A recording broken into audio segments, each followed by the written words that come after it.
I was lying on the operating table for a miscarriage when my parents were in a car accident.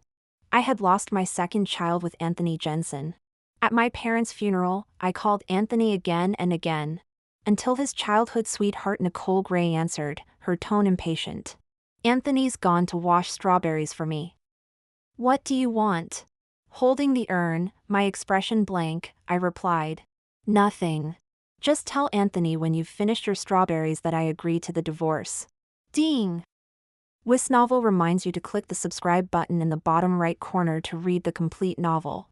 I was alone when I took my parents' bodies to be cremated. Along with them, the remains of my second child with Anthony, whom I had terminated myself. All my living relatives in this world were enclosed in that small crematorium chamber, reduced to a handful of ashes. But it didn't matter anymore. I was dying too.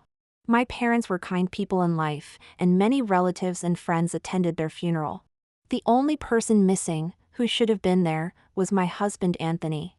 My parents' closest friends shook their head in anger at the mention of Anthony's name. Their eyes were full of sympathy when they looked at me. They all said similar things. The Lintons were kind their whole lives, only to end up raising an ungrateful wretch like Anthony. Dressed in black mourning clothes, I carried the urn as we walked to the burial site. The sky was gloomy. My lower abdomen still ached faintly, and I gently touched it. It had once nurtured my 2 unborn children. Alas. Never mind, their father didn't love me, so he naturally wouldn't have loved them either. The half of my wrist visible from the sleeve of my mourning clothes was dry, yellow, and emaciated. I recalled the doctor saying I had only 3 more months to live. In these 3 months, I wanted to take one last look at the world, carrying the ashes of my parents and baby. Without Anthony Jenson, I took out my phone and dialed the number I knew by heart. Again and again, with no answer. Until the 13th attempt, when it finally connected. But it was Anthony's childhood friend Nicole Gray who spoke. Her tone coquettish as she complained. Damn, it's 4 in the morning in Los Angeles. In the past, I would have hysterically called her a wretch.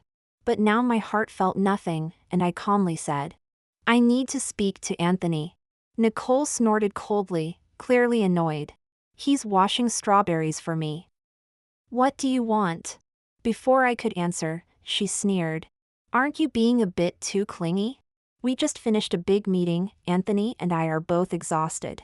Whatever it is, just tell me. I paused for a moment, my eyes falling on the urn in my arms, and replied emotionlessly. It's nothing. After you finish your strawberries, let Anthony know that I agree to the divorce. I hung up without waiting for her response. I loved Anthony Jenson for 10 years, bound him in marriage for 5. But I still couldn't warm his heart. Now, I choose to let go. I received Anthony's call the next day. I was sorting through my parents' belongings when his voice, filled with contempt, came through the phone. Evelyn Linton, what are you up to now? I've told you many times, this trip abroad with Nicole is just for business talks. You deliberately made Nicole cry last night, saying it was because her that you wanted a divorce from me. Nicole was upset all night. Do you find that amusing? Nicole Gray was indeed the apple of Anthony's eye. He chose to believe such a clumsy lie. In the past, I might have tried to explain myself. But now, let him believe what he wants. I carefully wiped my parents' memorial photos as I softly replied. All right, so when are you coming back? Let's go to the court for our divorce. There was a pause on the other end. I thought he was considering the division of assets, so I reassured him. Don't worry, I don't want a penny from you. I'll leave with nothing. After all, I don't have long to live. I wouldn't touch Anthony's money even if you paid me, it's tainted. Anthony gritted his teeth and snarled. Evelyn Linton, I will never divorce you. Get that out of your head. With that, he hung up. I was left speechless. Before he left the country, he had threatened me. Evelyn, it was your family who drove Nicole away. You're the one who ruined her chance at happiness. If you keep acting up like this, we might as well get divorced. He had said those harsh words because Nicole had accidentally broken the urn containing the ashes of our first child, and I had slapped her in response. When Anthony rushed in after hearing the commotion, He looked at the scattered ashes on the floor with disgust. Nicole explained to him through tears. Anthony, I didn't mean to, I'm sorry, I was just startled. Upon hearing this, Anthony slapped me on Nicole's behalf. He said with revulsion, they're already dead, why keep the ashes at home? It's bad luck. It was then that my heart truly died. He really didn't love me. To the point where he utterly despised even the child I had carried for him. So, on the third day of his trip abroad, I terminated my second pregnancy. That was a warm, sunny day. My parents had just attended my cousin's wedding. They were in high spirits, unaware of my pregnancy. Their joy stemmed from a recent investment they'd received, which would allow them to reopen their once bankrupt factory. As I was about to call them, I suddenly received a voice message from an unknown number. The recording contained only Anthony's voice. He said, Nicole's brother's leukemia is a ticking time bomb. Fortunately, Evelyn is still useful. When the time comes, I'll have another child with her. The umbilical cord blood can save a life. I was thunderstruck. I had always known Anthony didn't love me, but I never imagined he would scheme to such an extent. At that moment, I conceded defeat. Any remaining love I had for Anthony vanished. I went straight to the hospital for an abortion. Little did I know that my parents would be rear-ended by a dump truck, leading to their untimely demise. Anthony returned home on the third day. By then, I had just returned from the hospital with my medication, a bag full of painkillers. The doctor who prescribed them wore a grave expression as he asked, Ms. Linton, where are your family members? These painkillers will only worsen your condition. I forced a smile, my sunken cheeks barely able to form the expression. I know, but my family is gone. I don't want to live anymore. The doctor's words faltered, and he looked at me with pity. I wore the oversized coat my mother had bought me, yet it couldn't shield me from the cold that had settled in my bones. My illness had taken its toll, leaving my body frail. I tightened the coat around me and opened the door to our manor, only to find Anthony sitting on the sofa. When he saw me, he strode over. I instinctively stepped back, as if his aristocratic aura had wounded my eyes. The expectant look in his eyes was quickly overshadowed by a deep gloom. Where have you been? He asked, looking down at me with a cold tone. I blinked, ignoring the cufflink on his wrist, and remained silent. That cufflink, I had seen it on Nicole's social media just 2 weeks ago. It was a birthday gift she had personally designed. Meanwhile, all the gifts I had given him over the years had been disposed of for various reasons. The handmade mug was given to his subordinate as an ashtray.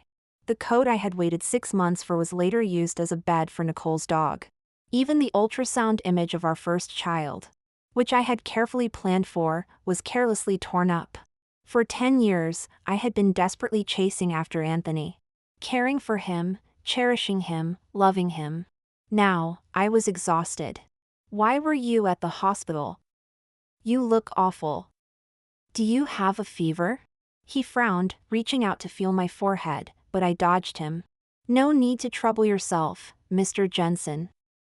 I'm fine, I said, lowering my gaze, suddenly understanding how Anthony must have felt before. It turns out that when you no longer love someone, even thinking of topics to engage them becomes exhausting.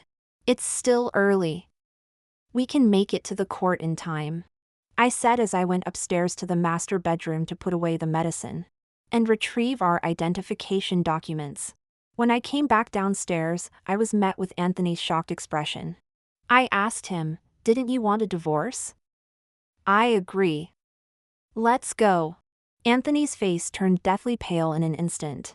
As if I had struck a nerve, he pointed at me furiously and shouted, What do you mean by this, Evelyn Linton? How can all you Lintons be so selfish?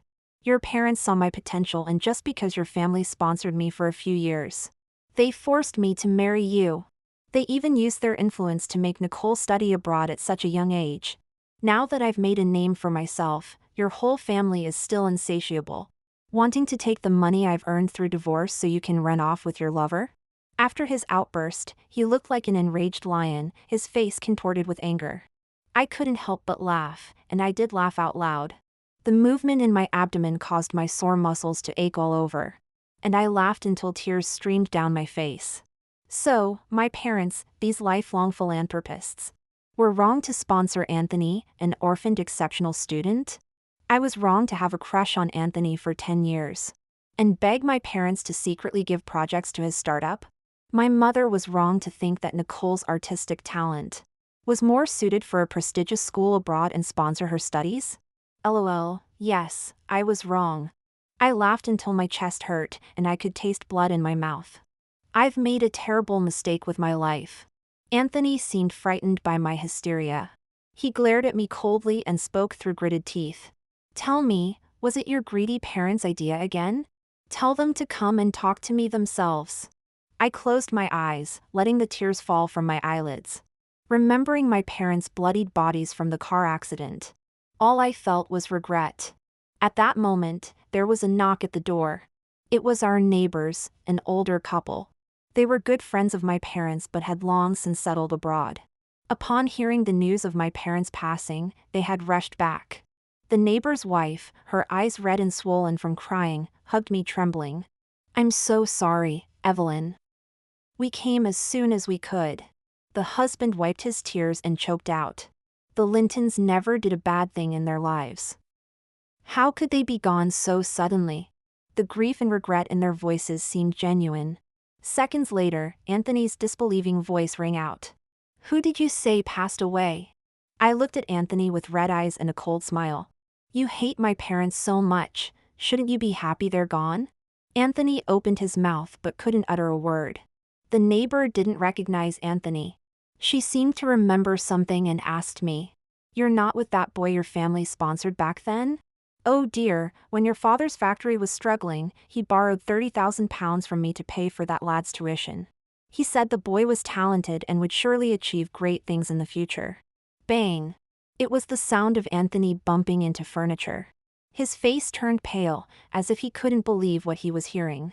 I forced a smile and said to her, Let's not talk about this. Shall I take you to see my parents? At the cemetery, they broke down in tears. My tears had long since dried up, leaving only a dull ache. Surprisingly, Anthony had followed us. He looked at me, seemingly at a loss. The now successful Mr. Jenson, a new elite in City L, was having such a flustered moment. He lowered his gaze to me and said in a hoarse voice, Why didn't you tell me about Mom and Dad's passing? This was the first time since our marriage that Anthony had referred to my parents as Mom and Dad. Even at our wedding reception, Anthony had only stiffly called them Mr. and Mrs. Linton. Now that my parents were gone, he finally changed his form of address. How ironic. I avoided his gaze and said softly, Do you remember what you said when Dad's factory went bankrupt? He froze, then seemed to recall something. His body tensed, and panic flashed in his eyes. I. By then, Anthony had already become the CEO of a listed company. He had also successfully brought his cherished childhood sweetheart, Nicole Gray, to work as his secretary. But my parents' factory couldn't keep up with the internet era and was gradually abandoned. In the end, it went bankrupt. Actually, before the bankruptcy, I had begged Anthony for help. I was pregnant with our first child at the time. I went to his company with my swollen belly to find him. But because of his instructions, I was stopped at the reception desk on the first floor. Everyone in the company knew that Anthony despised his wife. So I was forced to stand outside the building. It was a rare snowy day in City L. I stood there for 3 hours before I finally saw Anthony coming down, with Nicole nestling close to him, whispering in his ear. By then, I had no intention of competing with Nicole for his affection. I just wanted to beg Anthony to save my parents. So I took stiff steps towards Anthony and pleaded, Anthony, can you please help my parents? They are now. But before I could finish, Anthony, thinking I was there to cause trouble for Nicole, pushed me away and held Nicole in his arms. He sneered. Dream on. Even if your parents died, I wouldn't spare them a glance. My heart felt like it was being cut by a knife. And my belly was in excruciating pain. Anthony hated me so much that he pushed me with great force. I fell sitting on the snow-covered ground. I miscarried. From that day on, I decided I would never love Anthony again. I. Anthony's face turned pale. He was about to say something when a familiar ringtone interrupted him. It was the one he had specially set for Nicole. Anthony decisively stopped talking and answered the phone. On the other end, Nicole was in a panic, her voice choked with tears. Anthony, what should I do? Pumpkin is hurt. Pumpkin was the stray dog she and Anthony had rescued together. Every time Anthony and I were alone for more than a day, Nicole would use Pumpkin as an excuse to call Anthony back. You should go. I'll see you at the court tomorrow morning. I watched a flicker of panic in Anthony's eyes and couldn't help but sneer inwardly. Back when I lost my baby, he didn't care at all. I turned to leave, not bothering to look at him anymore, but he grabbed my wrist. He spoke into the phone. There's a vet just downstairs from your flat. You can take Pumpkin there yourself. He hung up and turned to me, his tone suspicious. Why are you so insistent on divorcing now? Is it because Carter Swift is back in the country? I frowned at him, not understanding why he would bring up Carter, my old schoolmate who had long since moved abroad. Mr. Jenson, I shook off his hand, wanting to explain, but felt a warm rush in my nose. The next second, Anthony was completely panicked. Evelyn! My last moment of consciousness faded with Anthony's terrified shout. When I woke up again, I found myself in a VIP hospital room. A group of doctors surrounded my bed, with Anthony in the middle. His face so pale and distressed he could barely look at me. How strange, I thought. He hated me so much, why would he react like this? I couldn't be bothered to think about it. My whole body ached, even down to my bones. To be honest, I was terrified when I first got the diagnosis. I followed the doctor's advice and stayed in the hospital. But at night, with the dark corridors, the quiet room, and the occasional sounds of painful moaning, I couldn't take it anymore. It's untreatable. I'm in the late stages of bone cancer. There's nothing more to be done. I calmly told Anthony, trying to persuade him. You've earned so much money. Keep it for Nicole. I don't want it. To my surprise, Anthony started crying. It was the first time I'd ever seen him cry. This tall man, nearly 6 feet 3 inches, who always stood straight back when talking to me, with his chin perpetually raised, was now hunched over. He knelt by my bedside, holding both my hands, his voice shaking. Evelyn, please, listen to the doctors. Will you agree to the treatment? I felt a surge of anger and pushed him away. Anthony, can't you understand what I'm saying? I said I don't want treatment. After our marriage, Anthony and I had many arguments, invariably about Nicole. And without fail, he would always argue back. But this time, his lips trembled, his eyes filled with fear and uncertainty. He shook his head and said, Honey, please. I'm begging you. I'm begging you to live. I was stunned. I tilted my head in confusion and asked, Anthony, don't you hate me anymore? Anthony reacted as if he'd been slapped. He covered his face with a bitter smile, his whole body shaking uncontrollably. Through his tears, he replied, I don't hate you. I never hated you. But I still didn't believe him. That night, I removed my 4 and escaped from the hospital. I returned home and packed a small bag. I didn't have much time left. I wanted to see the world while I still could. But on my way to the airport, Anthony found me. He blocked the taxi I was in with his Porsche Cayenne, looking utterly disheveled. The frightened driver shouted, Miss, do you owe him money? I forced a smile and replied, Well, I suppose you could say that. Anthony hadn't changed his clothes, and his usually immaculate hair was a mess. There were dark circles under his eyes, which were bloodshot. The moment he saw me, he seemed to breathe a sigh of relief. Honey, he said, rushing over, and gently pulling me into his arms as if I were some fragile, precious object. I pushed him away, my eyes full of confusion and disgust. Anthony, can't you just leave me alone? You love Nicole, so stop bothering me, all right? I don't have any cord blood left to save her brother. Anthony was speechless. After a moment, he said sheepishly, how did you know about that? I ended up back in the hospital after all. Because I fainted again while going through security. The doctor said my condition was very poor. The shock of losing my parents, combined with the effects of the miscarriage. If left untreated, I would only have a month to live.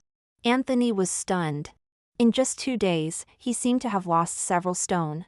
With reddened eyes, he asked, "Miscarriage?" The doctor was taken aback.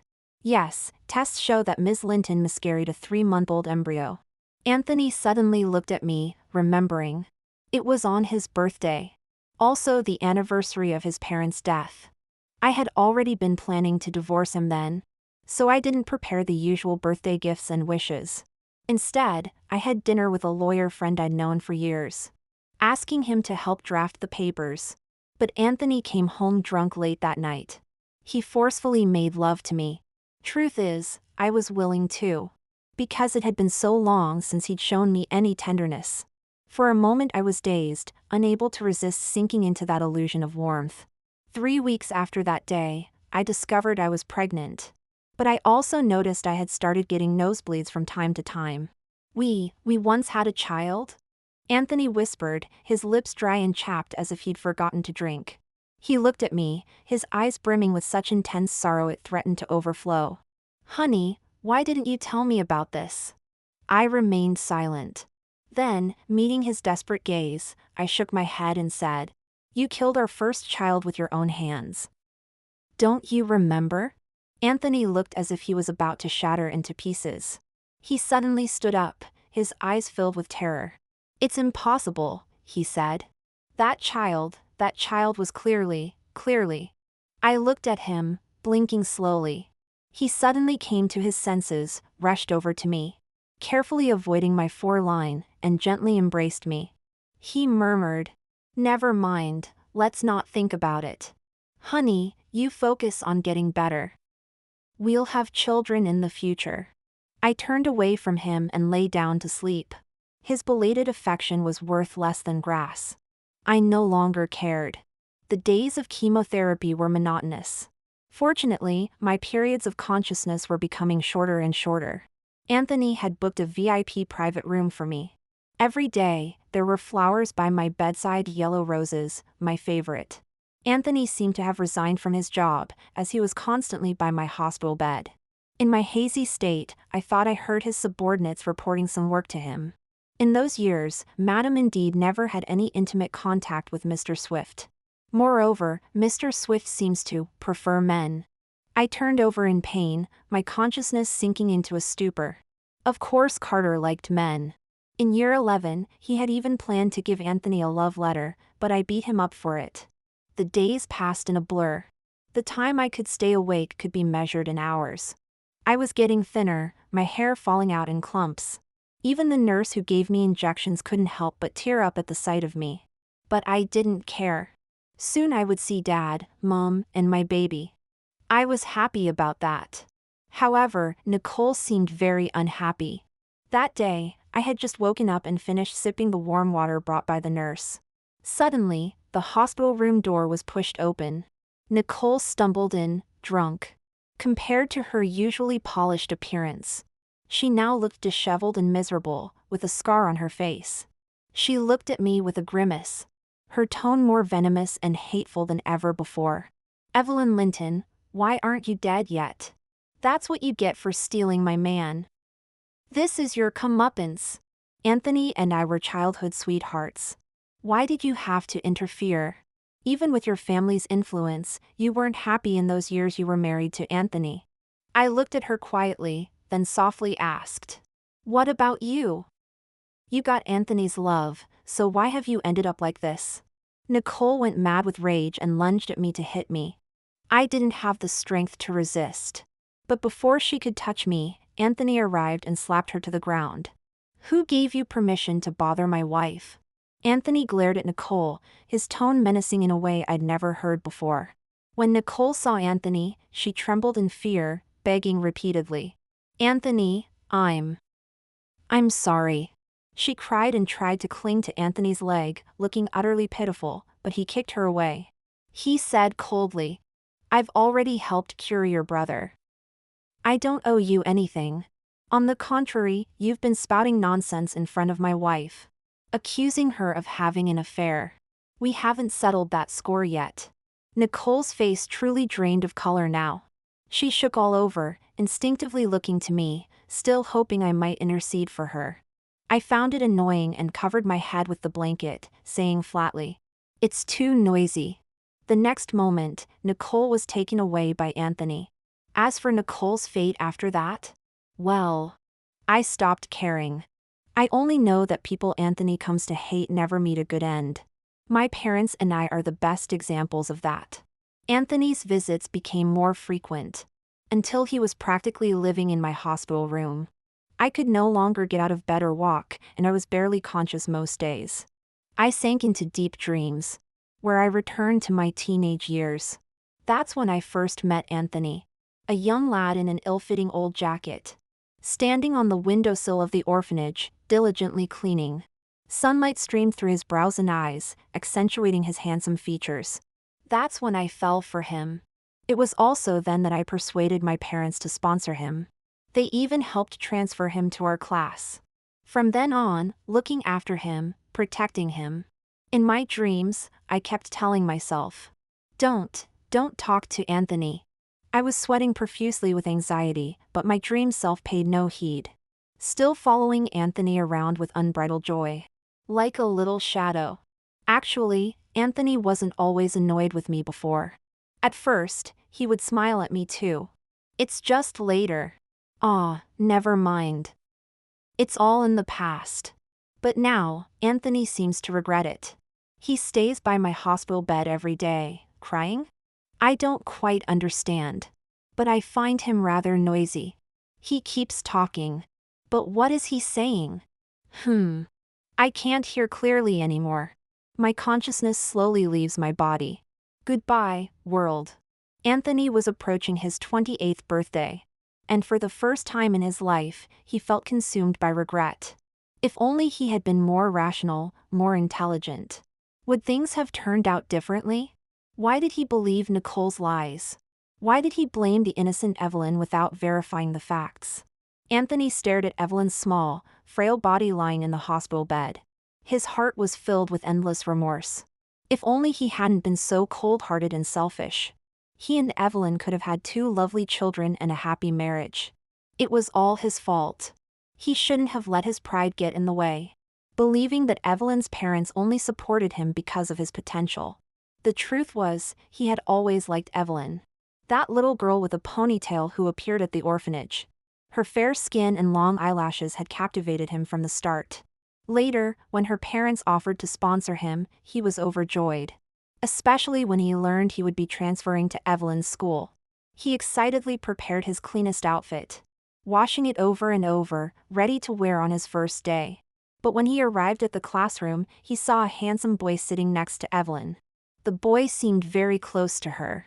His name was Carter Swift. Anthony, not being an outgoing person, didn't dare to ask Evelyn about it directly.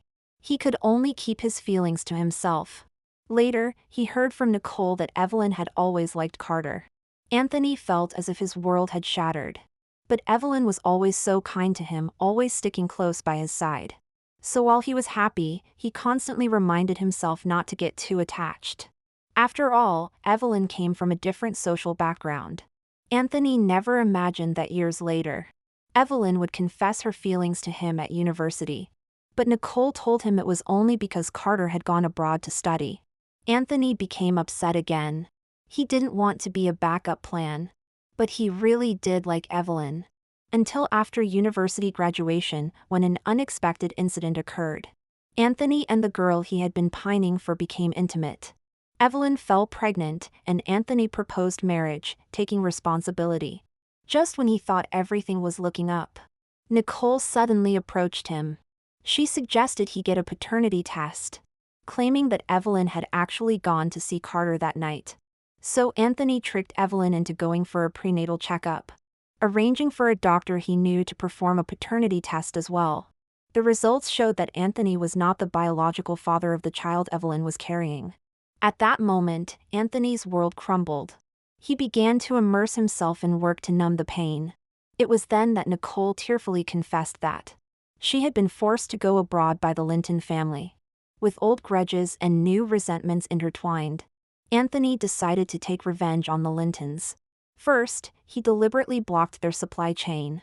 Then, when he saw them going bankrupt, he remained indifferent and refused to help. When they were on the brink of collapse, having become a bankrupt factory, he offered a small amount of aid. He directly bought out their factory. After all, they were Evelyn's family. Anthony didn't want to truly harm them. But he never expected them to die in an accident. Nor did he anticipate Evelyn being diagnosed with a terminal illness. It seemed that overnight, due to his arrogance, he had lost everything. Even now, having reinvestigated the truth, he could not undo the damage. His beloved girl would never return. In his world, spring would never come again.